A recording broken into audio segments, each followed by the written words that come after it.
Any views, thoughts, and opinions expressed on the Rejuvenating Health podcast are solely those of the speakers and are intended as such. Please consult your trusted healthcare practitioner for medical advice. Let's go, girls.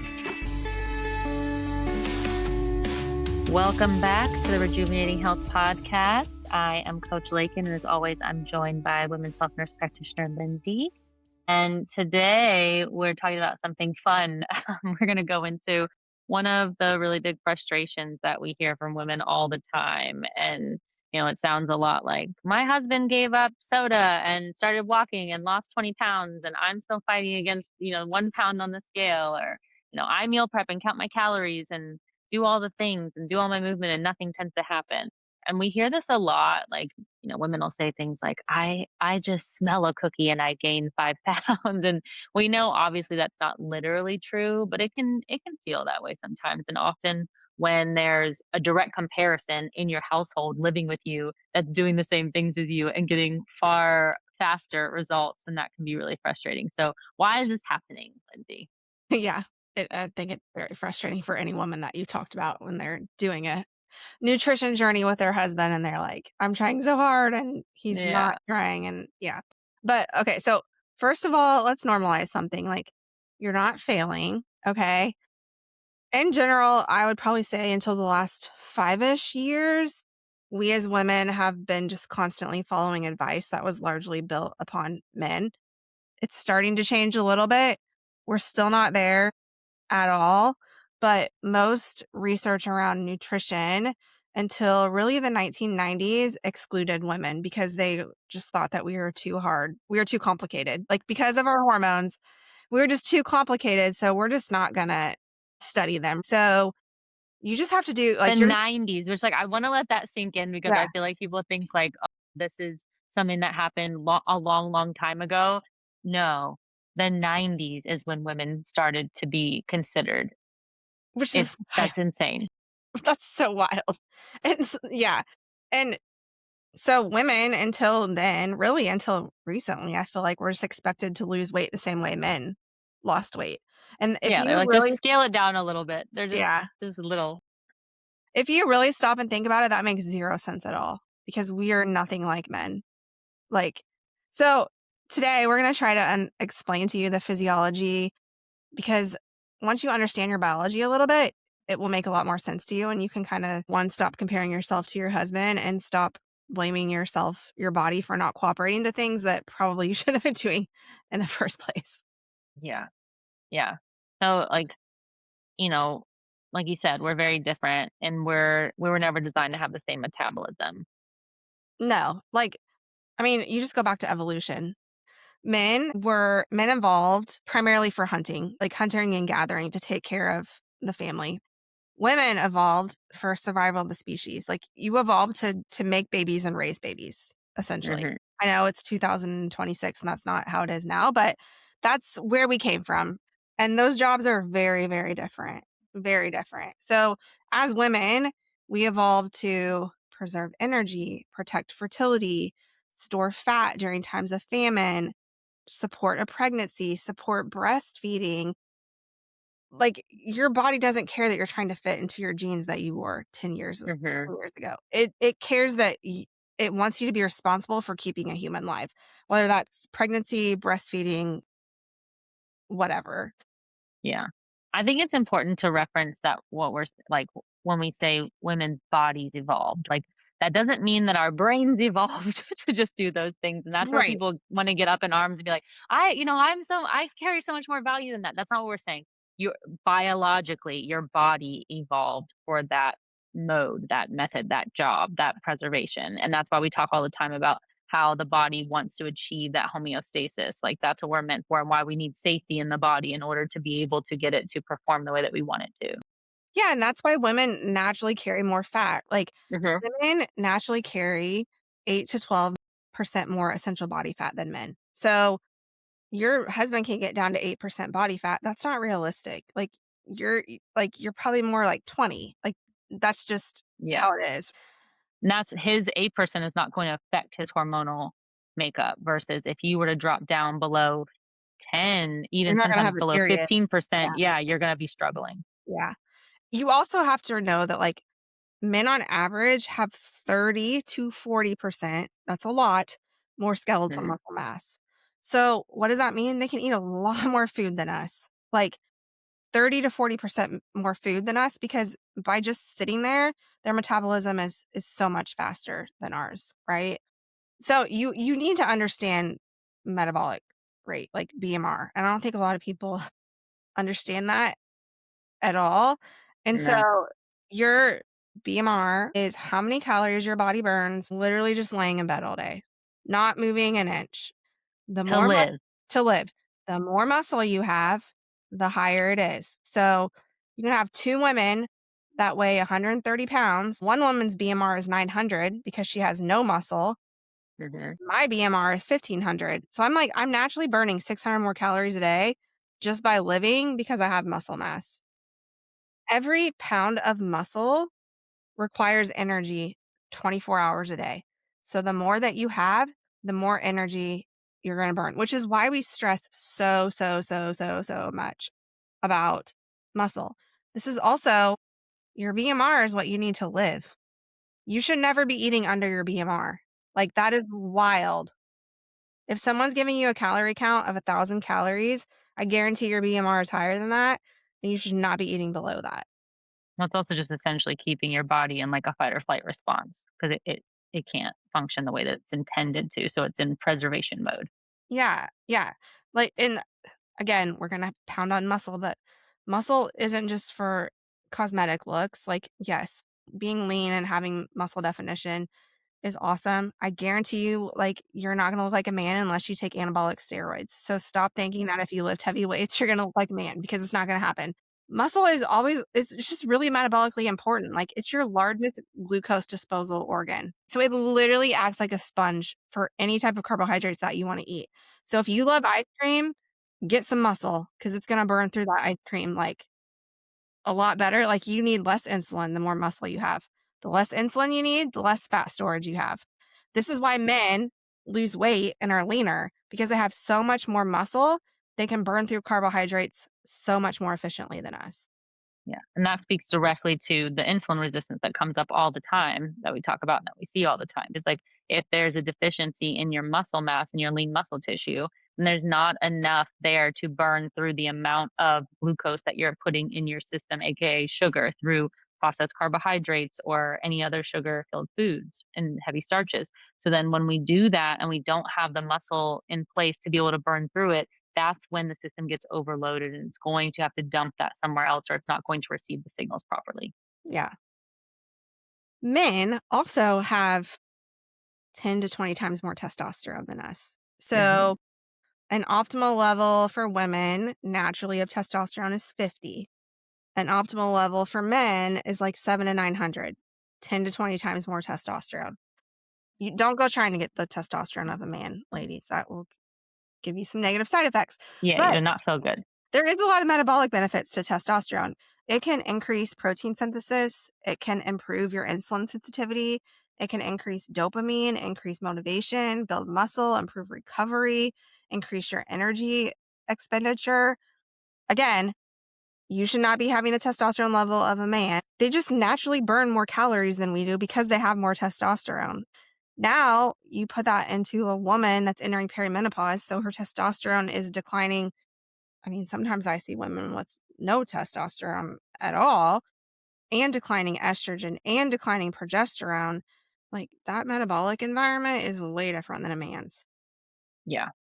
Yeah. So we keep thinking that we're running the same race when we're doing these same lifestyle habits, but it's a completely different, like, it's like he's doing a triathlon and you're playing pickleball. Like Yeah. you're not even in the same arena. It's a completely different game. Yeah, it is completely different. So, and you will see this in men. Like, why do men in their 50s start to gain weight a little bit? Because normally their testosterone is starting to decline. And their muscle mass is Yep. declining in response to that. Yeah. Yeah. Like they're gaining weight too. You also see this in women. Like perimenopause is not a day in time. If you've listened to this podcast, you've heard it is menopause is one day in time. Everything before is peri, everything after is post. Perimenopause can last for 15 stinking years. So you hit age 35 and your hormonal changes can start happening. And when that happens, like your ovaries start aging. And when ovaries start aging, your progesterone declines first. Then your ovulation becomes a little bit inconsistent. Without ovulation, if you're not ovulating every month, your progesterone falls. Progesterone is really calming. It helps you sleep. It balances out your estrogen. It reduces anxiety. So, a lot of times, what happens is your progesterone falls and your sleep goes down the toilet. And what did we talk about last week with sleep? Like It is absolutely necessary your for everything else. your ghrelin goes up, your leptin goes Yeah. down, your insulin resistance goes up. Like, so that fall in estrogen automatically or progesterone automatically makes your metabolism not super efficient because you're not sleeping good. Then your estrogen is like a roller coaster. It's high one month, low the next month. It's like wildly fluctuating all over the place. And one month you might be super insulin sensitive, and the next month you're insulin resistant. One month your thyroid might be working properly, and the next month it might not be. One month you might be starving, and the next month your hunger hormones are fine. Like it's messing with your serotonin, your dopamine, your sleep, your inflammatory markers.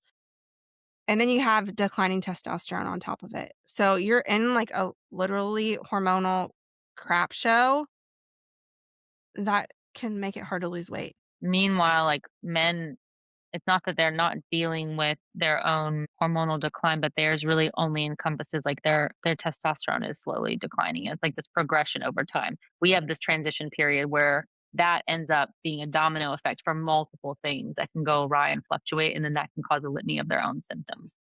Yeah, and like testosterone's been replaced for forever. For Like sure. men just go get on testosterone. It's not hard for them to do. They go to their local PCP. It's been prescribed forever. Like women in HRT is a pretty new thing. Yeah. And estrogen is really, really important for that redistribution of fat. If you have lower, like, how many women do you say, like, I just woke up and I had a tire in my belly? Mhm. That isn't cosmetic. That's like your estrogen dropping and you getting visceral fat. And visceral fat is the worst type of fat you can have. Yeah.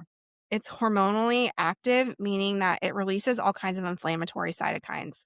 It releases IL-6, TNF alpha, it worsens insulin resistance, and it just kind of creates this vicious cycle.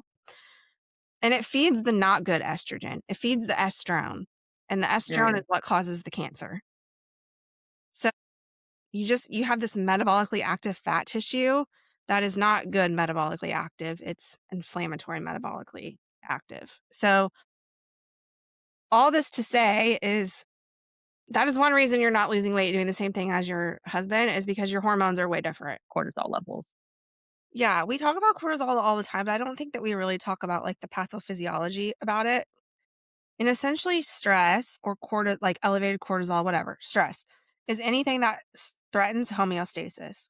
So, homeostasis is your body's just like, think of it as like your thermometer, your temperature, right? Like, you just want it to be Mhm. stable. And there are lots of things that can disrupt this homeostasis: poor sleep, overtraining, under eating, feeling financial stress, inflammation, having chronic infections, autoimmune diseases, gut dysfunction, not eating enough protein and having blood sugar swings, having emotional trauma, having like perfectionism, all of that type of stuff disrupts your body's homeostasis. And when that disruption happens, your HPA axis gets out of whack. So that HPA axis is your brain, your hypothalamus, your pituitary, and your adrenal glands. So in a normal functioning person, if you have good cortisol, your cortisol is high in the morning and it's low at night. And your melatonin is low in the morning and it's high at night. Cortisol in the morning is supposed to disrupt your homeostasis because it wants you to get out of bed and have energy Mhm. to like go perform your functions throughout the day. It's low at night because you need to go to sleep. So chronic stress flips it. And so it makes it impossible to get out of bed in the morning. And it makes it to where when you want to go to sleep at night, you're like wired and you can't fall asleep. Yeah. This is where we see things like adrenal fatigue over time. Yeah. And a lot of times people don't understand adrenal fatigue when they see their cortisol. Okay, so first of all, if you're going to get a cortisol, it needs to be within an hour of waking up. Okay, cortisol has If like you're gonna test it. if you're going to test it, yeah, and if you like really want to know what your cortisol is doing, you probably need like a 4 point test. But if you're doing a blood test, it needs to be an hour with waking up, and it needs to be normal's 10 to 15. Then you have stage one where you're like 15 to 20, and you're like, okay, my cortisol's a little high. Then you have stage two where you're like 20 to 25, and you're like, my cortisol is really high. And then a lot of the women we see, their cortisol is like 8. And then it's just like your Yeah. cortisol is just done.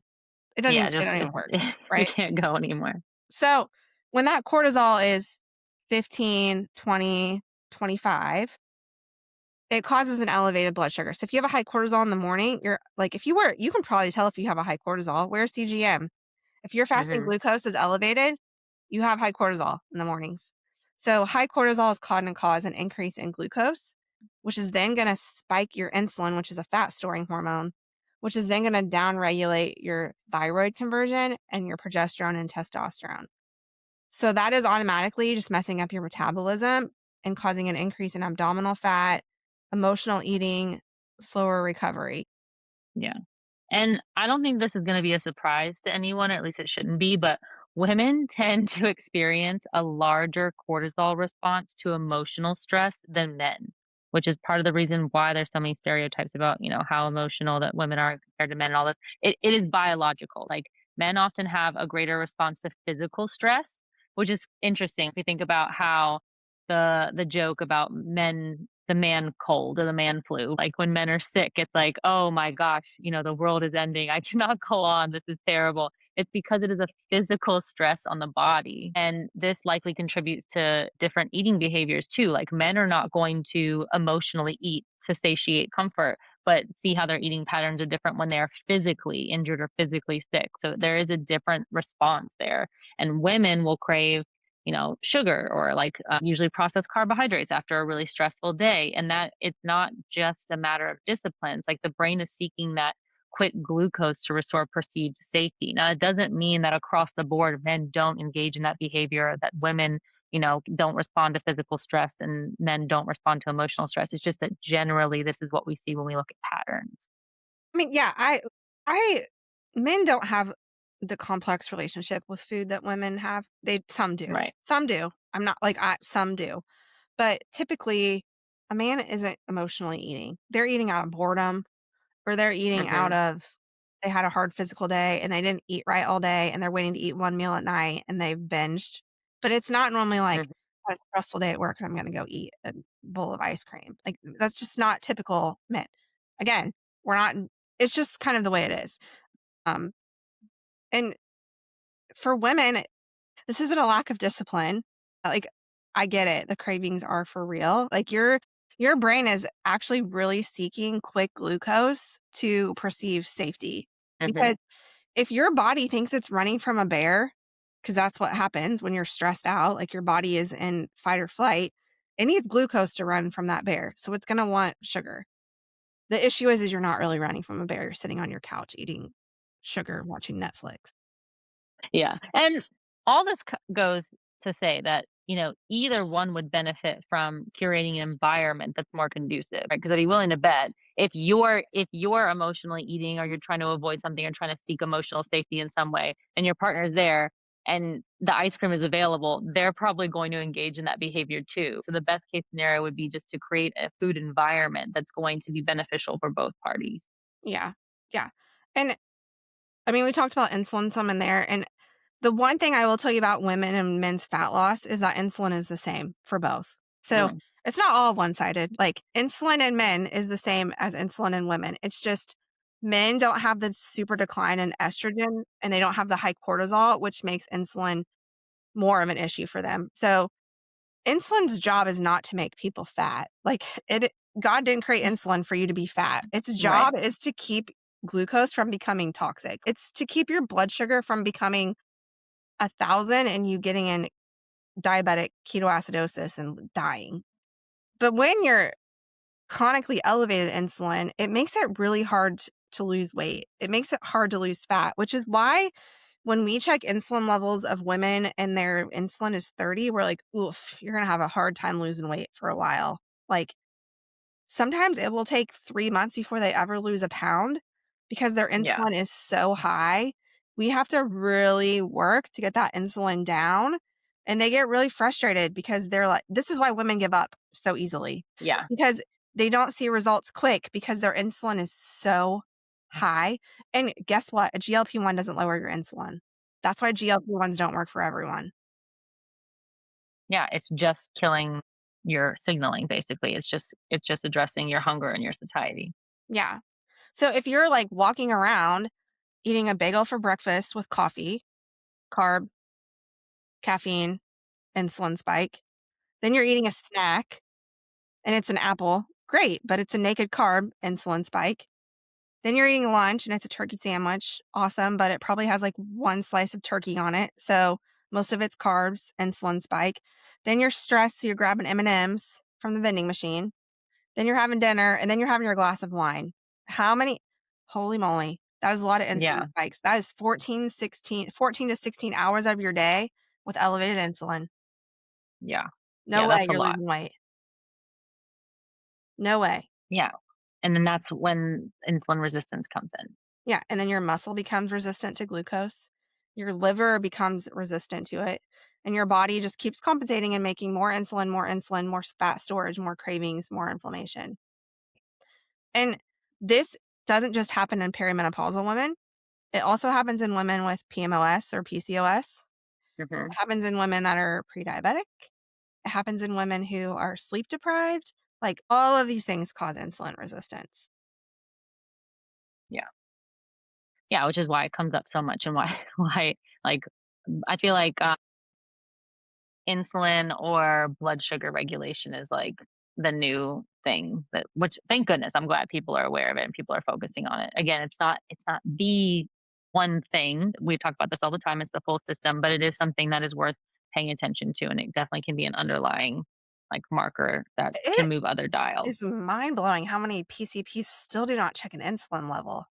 Yeah. It's No, I'm wild. just talking about like like how Yeah. much it's being Yeah. marketed now. Yeah. Not unfortunately not where it needs to be needs to be very prevalent, but that's where the online marketing has been gearing towards. It went from like protein, I feel like, to creatine to now it's like Insulin. Yeah. glucose Yeah. reducing or insulin Yeah. reducing products. So Yeah. let's talk also about like why it's so important to take calories into account. Like they're not the whole story, but we know that hormones matter. And I think sometimes when we try to get away from the idea of like being too restrictive or counting calories, we start to swing into the fuzzy category of like calories don't matter, but they do. Yeah. Calories absolutely still matter. Like calories in, calories out is still an equation. It's still an energy balance. Now, Hmm. I don't love macros because it doesn't take into account food quality, but calories in, calories out still matters. Your hormones, though, determine how your body responds to that energy, that calories in, calories out. So if your hormones aren't regulated, like your NEAT can decrease. So your non activity exercise thermogenesis. So, like, if you're in a super calorie restriction, you're naturally going to burn less calories because your body is just naturally going to stop you from fidgeting. It's going to naturally slow you down. If you're in a severe calorie deficit, your thyroid is going to decrease, which is going to slow down your metabolism. Your leptin's going to fall, your ghrelin's going to raise, you're going to get muscle wasting, and your metabolism is going to drop. So, this is why you can't just slash calories down to 900 when you want to lose weight. It's why it doesn't work because everything else down regulates as well. And that's the Yeah, same 'cause your for men. body's trying to Yeah. find that new homeostasis. It's trying to adapt. Yeah. And that is the same for men. And no amount of GLP-1 is going to fix that, Yeah. right? Yeah. And you can see this like happen. Have you ever watched the show Biggest Loser? Like, I never watched it. I'm very aware of what it is, yeah, but I yeah, never I think watched it that was either, but I've watched documentaries on it. So years later, those contestants that lost all of that weight still have a low BMR. Like it Mhm. literally destroyed their metabolism. And it's not because they like lack discipline then or now, but your metabolism adapts. And if once you get into that low calorie deficit, you got to work your way out of it. And it can take years to work yourself out of it. Yeah. And that's why you can plateau. Yeah. But I feel like, and again, it's a skewed audience because we deal with majority of women, but I feel like women do plateau more frequently than men do. Yeah. And most of the time it's because when women are on a weight loss journey, they're not prioritizing muscle preservation. Now, Right. They're just focusing yeah, on weight loss. anytime you lose weight, you're going to lose muscle. Like, I don't want people to think that that's not going to happen. Like, if Hmm. you lose 30 pounds, you're going to lose some muscle. Like, there's literally nothing that you can do about it. But the goal Hmm. is to lose the minimum amount of muscle possible.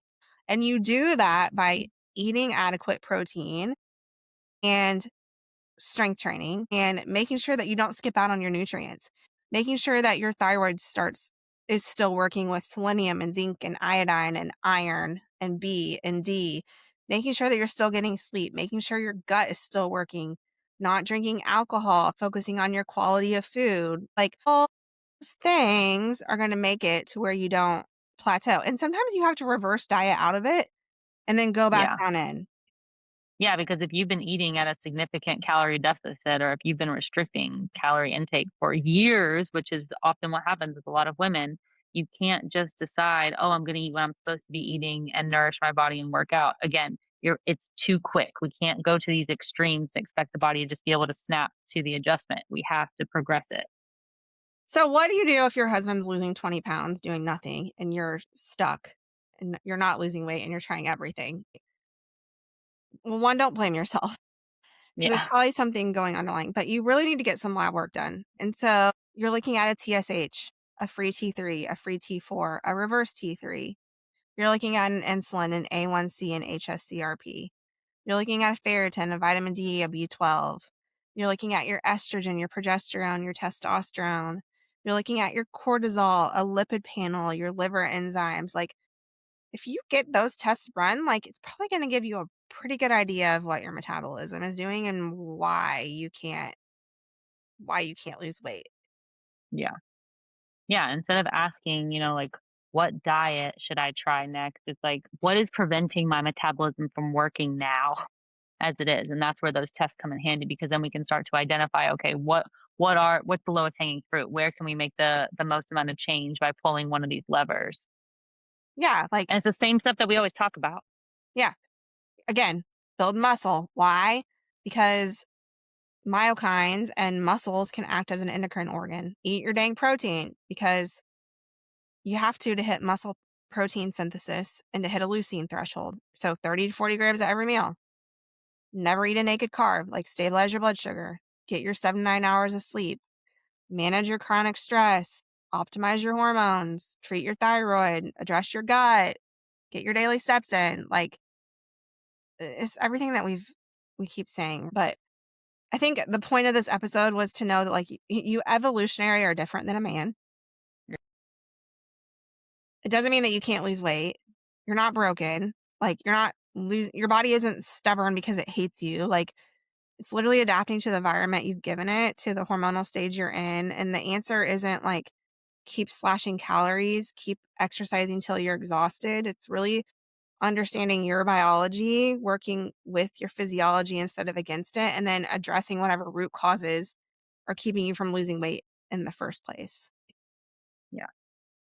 Yeah, like you have to stop fighting the things that are just what they are. Like your biology is what it is, and you have to start looking at what are the controllable factors that I can do to support it. What are the things that I can put in place that can enable my body to be able to perform the way that it should be or optimally? And what are the things that I'm currently doing that are preventing that from happening? Yeah. So I don't know if this explained why your husband's losing weight and you're not, but hopefully you got some good tidbits out of it. Yeah, and if you have that girlfriend that's always complaining about the fact that her and her husband are doing the same thing and nothing is happening for her, share this with her. It can be very insightful and help her understand some of the whys behind that. And as always, please make sure that you are subscribed. Please rate and review the podcast. It means the world to us. And we will see you next time. Bye, ladies.